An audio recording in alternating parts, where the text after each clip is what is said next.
Hey guys, it's Steve Basinger here with you. I want to talk to you a little bit about Whiskey River baits and the Saloon Girl, which is this right here. Uh, it's designed to be fished a lot like you could call it a subtle version of a buzz frog, or like the horny toad made by Zoom. Uh, Whereas those have the legs that will chug and spit and make a little bit of noise. The Saloon Girl, as you can see, it's just got the tentacles. It doesn't have any legs or anything. Doesn't really make any noise. Very subtle version of silent entry into the water, but it's designed to be fished over vegetation, over pads, and stuff like that. And it's great for that as well. But the way that I actually prefer to fish it is when I'm focusing on bluegill as the primary forage.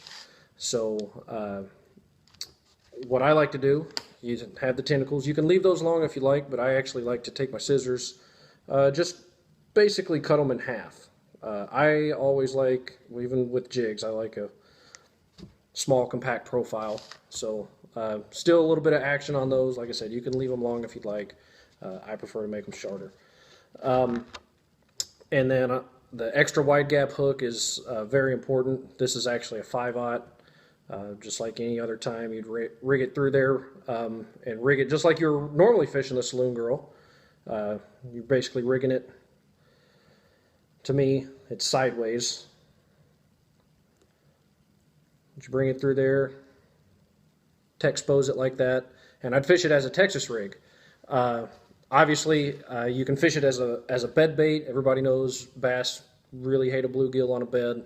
And that's a situation I'd probably leave the tails on there a little longer, so it's got a little action when you're doing nothing, when you have it sitting in the bed. But when I really like it, I like to skip docks with it. I mean, you can see already it's flat on both sides, so it skips like an actual stone. Skips very easy. The people with limited knowledge of skipping, myself included, skips like a dream. Very, very easy to do. Obviously, you can skip it on spinning tackle, which is fine. I like to fish with a bait caster and a stiff rod, so even just pitching, it skips really well. I like to put it on a fairly lightweight, like a 1/4 ounce is somewhat heavy for this because because it doesn't have any leg action, it falls pretty quick, but it's got kind of like a tube wheel. It will spin and glide on the fall. So definitely something to keep in mind. It's something the bass don't get to see a lot in your neck of the woods, more than likely, so you should definitely give it a try. Steve Basinger with Whiskey Rivers. Check them out.